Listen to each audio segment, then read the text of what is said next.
Vamos pro outro lado. Vamos conversar com Alexandre Senechal para falar dessa preparação final do Coritiba, que antes já foca o São Paulo no jogo de amanhã. E olha, tá cada vez batendo mais recorde negativo, hein, Ale? Boa tarde. Verdade, TT. Boa tarde a você, boa tarde aos meus colegas presentes aqui no nosso Bate Pronto Curitiba. E um abraço especial a você, nosso ouvinte aqui da Jovem Pan News, tanto no rádio no 107.1, como também no nosso YouTube, Jovem Pan Grupo RIC. Curitiba bateu algumas marcas, né, nesse ano de 2023, marcas negativas para a infelicidade aí do Curitiba e da torcida Coxa Branca. Curitiba ficou as 12 primeiras rodadas sem vencer no Brasileirão, pior marca da história. Curitiba nunca tinha demorado tanto para vencer um jogo de Série A do Campeonato Brasileiro. Curitiba, eu trago o levantamento todas as semanas aqui no nosso bate-pronto. Tem as piores marcas de aproveitamento, de derrotas mais do que vitórias, de saldo de gols, muitas marcas negativas aí considerando o ano inteiro. E agora o Coxa pode igualar um recorde que vem lá desde 2005, um recorde negativo. Se perder para o São Paulo amanhã, registra a sua 8ª derrota consecutiva. A última vez que isso havia acontecido, na primeira vez e única que isso havia acontecido, foi então há 18 anos atrás, né? 18 anos atrás, quando o Coritiba lá em 2005 ficou 8 jogos sem vencer e acabou caindo para a 2ª divisão do Campeonato Brasileiro. O rebaixamento está cada vez mais próximo dessa vez e o Coxa tenta impedir essa marca negativa. Tem mais. Coritiba sofrendo diversas goleadas no Brasileirão. Se tomar 4 gols hoje, iguala o América de Natal de 2007, que caiu com várias rodadas de antecedência, como a pior defesa até a 24ª rodada. O Coritiba tem a pior defesa do Brasileirão, tomou 51 gols, o América naquela ocasião havia tomado 55. Então, se vier uma nova goleada por 4 gols, iguala essa marca muito ruim de pior defesa. E tem mais ainda, viu, TT? Porque o Coritiba tem uma média de 2,2 gols tomados por jogo. Se mantiver a média até o final do Brasileirão, chega a 83 gols sofridos no Brasileiro de 2023. E aí supera o próprio América de Natal de 2007 como a pior defesa da história nesse campeonato de pontos corridos com 20 clubes, né, de 2006 para cá. Esse é o recorte, matéria da Mari Becker, inclusive destacando isso lá no nosso ric.com.br, na aba RIC Sport Clube, no nosso site. Então, Coritiba pode chegar a diversas marcas negativas nesse jogo contra o São Paulo e ainda pode superar algumas delas até o final do Campeonato Brasileiro. Thiago Kozlowski não jogou a toalha, fala que ainda tem que acreditar numa recuperação. O Coritiba está 11 pontos atrás do Bahia, primeiro time, aliás, agora mais, né, porque o Vasco venceu ontem, então o Bahia entrou na zona de rebaixamento, mas agora tem 12 pontos, né, do Goiás, que tem 26, o Coritiba tem 14, então 12 pontos, 4 vitórias separam o Coritiba aí do primeiro time fora da zona de rebaixamento. É um retrospecto muito ruim e o Coritiba tem amanhã mais uma chance diante do São Paulo de tentar uma recuperação, mas se perder, se tomar outra goleada, pode igualar esses recordes negativos como eu trouxe. A equipe deve ter novidades, TT, mas vou deixar o papo de escalação para minha próxima participação aqui no Bate Pronto, combinado? Ah, sem spoiler, Ale! Sem spoiler, vamos manter a audiência. Como fazia muito bem o João Kleber, TT. Daqui a pouco a gente traz. Tá bom, daqui a pouquinho a Ale traz de volta, né, pra trazer todas as informações da escalação. Parada dura do Coxa amanhã. A gente, é claro, tá vendo a situação do São Paulo, que tá vivendo aí a ressaca do título e tal, mas, como diria aquele a situação do São Paulo no Brasileirão não é nada fácil, Jana. 14ª posição, 28 pontos. Acima dele tem Cuiabá em 11º com 29, Cruzeiro com 29, Internacional com 29. O São Paulo com 28, abaixo dele o Vasco, que ontem saiu da zona de rebaixamento com 26. É exatamente um meio de tabela, não dá pra vacilar? Não dá, né?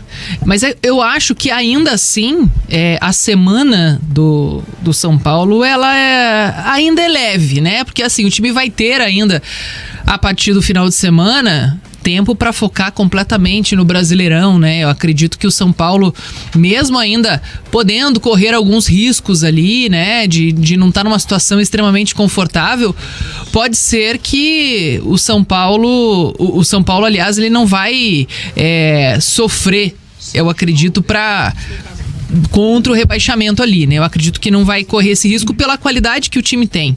É um time que tem qualidade, tanto o time titular, né? O time principal que enfrentou aí a Copa do Brasil, o Flamengo, como, né, o time que entra eventualmente nas partidas, os jogadores que estão no banco à disposição. Eu acredito que o ano do São Paulo, ele tá mais suave, então não vai correr grandes riscos. Se o São Paulo tropeçar amanhã, não vai ser uma cobrança que vai vir pra cima do time. Poxa, perdeu pro Coritiba, enfim. Eu acredito que isso tá tudo no combo, né, de um pós-título. Mas, de qualquer forma, até o Ale falou que o Thiago Kozlowski não jogou a toalha, ele não jogou a toalha, mas ele falou que já fez de tudo, né? Acaba sendo também uma declaração que mostra um pouco esse ambiente interno do Coritiba. E acho que é um ambiente de muita pressão, de muita insegurança e de muitas indefinições, né? Porque eu acho que o próprio treinador, ele olha para as opções que ele tem e ele acaba ficando ali um pouco sem rumo e demonstra isso, né? Porque eu acho que ele já testou mais de 30 jogadores e até agora não conseguiu encontrar um time que traga uma segurança coletiva, porque eu acredito que o problema maior do Coritiba é o coletivo, né? Não é a questão de não ter ali jogadores que têm condições e tal. Eu acho que individualmente o Coritiba tem sim bons jogadores, peças importantes que podem inclusive evoluir em um outro ambiente, mas neste ambiente em que o Coritiba é um time muito limitado, né, em vários setores, eles acabam tendo muita dificuldade para isso. Tanto é que a gente vê aí Caio César, que foi muito bem no Sub-20, que foi chamado para seleção para disputar o Pan-Americano, mas que no Brasileirão, na Série A, as poucas vezes que entrou, não conseguiu corresponder. Então você fica pensando se realmente o problema são, né, algumas individualidades ali, ou se é o todo. E eu acho que o ambiente está muito contaminado negativamente. E passa muito por esse jogo contra o São Paulo, né? Se o Coritiba tiver uma postura diferente, ou talvez, enfim, eu acho que até mudar o time, sabe? Fazer alterações aí, como por exemplo a questão de utilizar muitos volantes ali. Muda, não tá dando certo, o Coritiba tá tomando um monte de gol. De repente, se você coloca o time pra frente, arriscando, tentando algo diferente e fazer com que esse time reaja novamente, mostra aquela reação que mostrou no início com o Thiago, você vai trazer um ânimo diferente, né? Porque eu acho que essa falta de confiança interna, ela também tá afetando o Coritiba. Uma ótima tarde, grande Linhares Júnior. Oi, boa tarde, TT. Pois eu até estava ouvindo aqui atentamente o que a Jana estava falando. Então, o Coritiba não pode entrar na ideia de que vai encontrar um adversário de sangue doce porque ele está de ressaca, porque ele ganhou a Copa do Brasil domingo, porque de repente não encontra esse tipo de adversário em campo. Pega um São Paulo motivado que vem para cima. A gente ontem até especulou aqui a questão da posição do São Paulo na tabela do Campeonato Brasileiro. A gente até repetiu agora que é 14º, é meio de tabela, quer dizer, uma vitória joga o São Paulo pra cima e uma derrota talvez pode complicar. O Vasco ganhou ontem, né? Então o Vasco já subiu, já saiu da zona do rebaixamento, já deu uma colada ali na turma que tá com 28 pontos, né? O Vasco foi pra 26, né? É isso, né? Tô com a tabela ficou aqui. A 12 pontos do Coritiba. O Coritiba tem 14, 26 12 pontos. 26, subiu né? Ali passou o Goiás, inclusive, subiu para 15º. Colou no São Paulo, inclusive, né? Tá atrás do São Paulo. E domingo joga Vasco e São Paulo lá em São Januário, né? É bom lembrar isso também. O Vasco numa reação. O Vasco, a tendência que eu acho é assim, do Vasco ganhar do São Paulo domingo, né? Hoje já dá pra dizer isso. Que o Vasco entra, aquele termo que eu não gosto muito, mas que é muito usado no futebol. O Vasco, pra mim, é favorito contra o São Paulo domingo lá em São Januário. Pelo embalo da equipe do Vasco. Vai estar em casa com a torcida. Por exemplo, saiu da zona do rebaixamento. Olha o drama que estava vivendo o Vasco até ontem à noite, né? Então agora o Vasco está vivendo assim uma perspectiva de, vou subir, vou brigar lá por uma vaga na Libertadores. Já começa sonhando. Se dar esse direito. Mas se entende? Então, assim, o Vasco está 2 pontos, é um confronto direto contra o São Paulo. Então, se o São Paulo deixar pontos pelo caminho amanhã contra o Coritiba, né, pode custar muito caro, e isso está na cabeça deles lá. Então, o Coritiba não pode, acho assim, tem todas as coisas mas eu acho que a Copa do Brasil pro São Paulo, acabou, pra torcida não, mas pro time, pros jogadores, acabou ontem.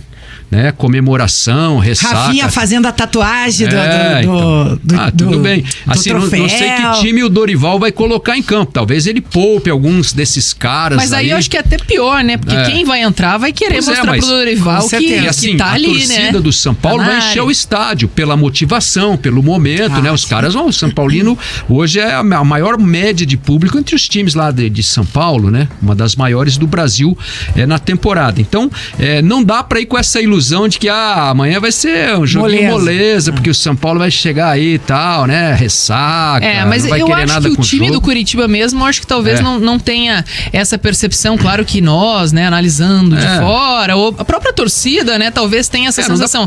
Não, gente, quem sabe dá, né? Porque o São Paulo acabou de ser campeão, né? Tem um crédito ali, né? Não vai tropeçar com 100% dos titulares. Mas eu acho que o Curitiba, o maior problema do Curitiba não são os adversários, é ele mesmo. Porque ele parece que ele entra sem alma, né? Ele entra derrotado nas partidas. E assim, independentemente se tá me encarando um adversário lá embaixo ou um adversário lá de cima. Então essa é a preocupação, né? Qual será a postura? Eu acho que isso que tem que mudar. O Cassiano Azevedo participando com a gente. Sinceramente, é difícil imaginar um empate contra o São Paulo. Imagine uma vitória, tá falando aqui. Eu acho assim, futebol é um esporte que dá 50% de chances pra todo mundo. Quem tá jogando ali, de ganhar ou de perder, né?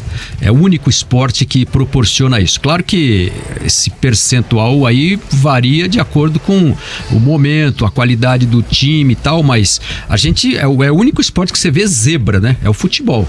Você vê um time que é da 4ª divisão ganhar da 1ª divisão numa Copa, por exemplo. Isso acontece e não é só no Brasil, é no mundo inteiro. Então, assim, eu vejo que o Coritiba tem possibilidade de chegar lá no Morumbi e ganhar o jogo. Agora, eu não vou vender essa ilusão pro torcedor que isso vai acontecer, porque acho muito difícil. Eu acho que o torcedor coxa branca tá bem pé no chão, sabe que 96% de chance de rebaixamento, enfim, acho que isso é o natural se confirmar nas próximas 3, 4 até 5 rodadas. O Coritiba vai ser confirmado como rebaixado várias rodadas antes. Eu até apostei com o Dudu Oliveira muito tempo atrás que o Coxa cairia antes das 3 últimas rodadas. Tá valendo uma caixa de cerveja, eu vou ganhar. Porque com certeza o Coxa vai cair antes das 3 últimas rodadas. Assim, com essa distância que tá aí, né? Você vê, hoje o Coritiba tá a 12 pontos, é isso, né? 12. Então, isso são 4 rodadas. Então, você falou 3, né? Se mantiver essa distância, 4 rodadas, né?